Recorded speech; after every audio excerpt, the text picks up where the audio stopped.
दाढ़ी के एक मुश्त से ज्यादा हूँ। देखो भाई, बात ये है कि अइम्मा अरबा का जिस मसले पे इत्तेफाक हो जाए तो ये जरूरी है कि वो हदीस के बगैर नहीं होता।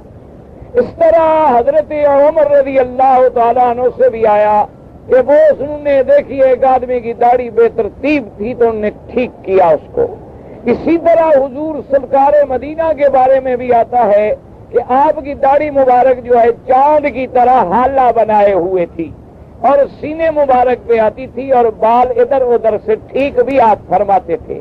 तो इसलिए बहरहाल सुन्नत के मुताबिक यही है। अब अगर कोई आदमी एक जाहिर हदीस पे अमल करता है कि हजूर ने फरमाया ओ फुल्लुहा, दाढ़ी बढ़ाओ और मूछें कटाओ, तो उसको उसने करने दे, वो एक अजीमत है, वरना इससे कम नहीं होनी चाहिए।